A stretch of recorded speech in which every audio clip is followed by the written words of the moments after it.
Halit Bey hoş geldiniz. Hoş bulduk. Şimdi soğuk bir günde geldiniz kliniğimize. Küçük bir ayar yaptık protezde. Şimdi ben böyle uzun süreli hastalar geldikleri zaman hemen böyle bir video çekmek istiyorum. Çünkü neden? Çünkü bu tedaviyi gerçekten insanlar merak ediyor. Ve tabii ki ben anlatıyorum ama insanlar daha çok kullanan kişilerin yorumlarına daha çok değer veriyorlar, daha çok anlaşılabilir buluyorlar. Şimdi siz yaklaşık olarak 3 yıldan beri bu protezi kullanıyorsunuz. Evet. Şimdi buraya gelmeden önce ne gibi sıkıntılarınız vardı? Hangi tedavilere başvurdunuz? Neler oldu? Bir kısaca özetlerseniz. Önce kulak burun boğaza gittik. Ondan sonra... Önce ne gibi sıkıntınız vardı? Mesela ne gibi sıkıntım vardı? Geceleri terleme, yorgun uyanma, dinlenememe. Ondan sonra eşimin nefesimi durduğu için eşimin de uyuyamaması, benim gecelerin nefesim durduğu için yani bir daha uyanamayacağım diye stres oluyor. Stres oluyordu. Yani horlamadan uyuyamıyordu eşim. Evet. O yüzden büyük o şekilde sıkıntılarımız vardı. Sonra siz kulak burun boğaz uzmanına gittiniz. Kulak burun boğaz uzmanına gittik. Burnumda daralma olduğunu, nefesi düzgün alamadığımı ama bunun ona etken olmadığını söyledi. Yani ben dedi ameliyat etsem size bir yarar sağlayamayacağız dedi. Daha sonra siz dedi senin alt çenen geride olduğu için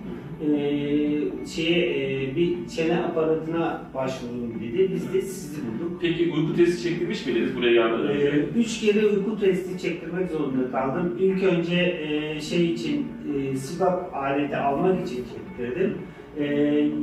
28 kere geceli nefesin durduğu kanıtlandı. Şöyle söyleyeyim ben, 30 ağır şiddetli demek, 28 aslında ağır şiddetliye çok yakın bir değer çıkmış sizinki. Peki sonra... Kullanamadım. Kullanamadım. CPAP maskesinde ne gibi sıkıntılar yaşadınız? Yani hiç kullanamadım. Yani yatarken çıkıyor, ondan sonra hani mesela geceleyin takıyorum, sabahleyin takılı hiç görmedim.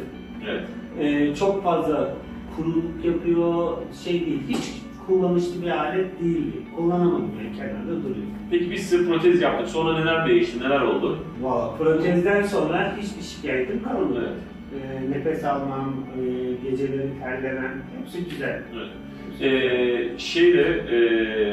Sonra herhalde uyku testi çektiniz ve onda da değerde 7 ondan sonra ehliyet için ben hastaneye gittiğimde rapor almak için dediler, şikayetiniz bir hastalığınız var mı diye sorunca ben de uyku apnem olduğunu söyleyince o zaman biz size veremeyiz dediler. Ben de nasıl yapacağımı araştırınca doktor hanıma gitmiştik o zaman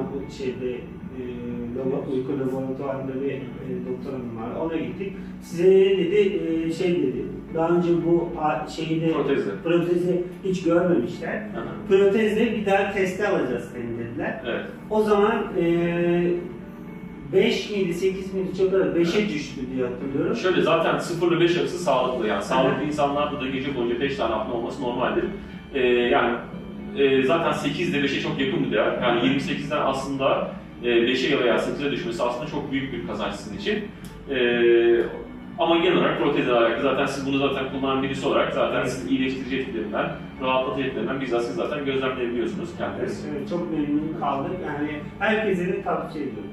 Sağ olun, çok teşekkür ederim. Şikayeti olan herkese tavsiye ediyorum. Sağ olun, artık bir sonraki kontrolde görüşmek üzere. Çok teşekkür ederiz. Sağ olun. Teşekkür ederim.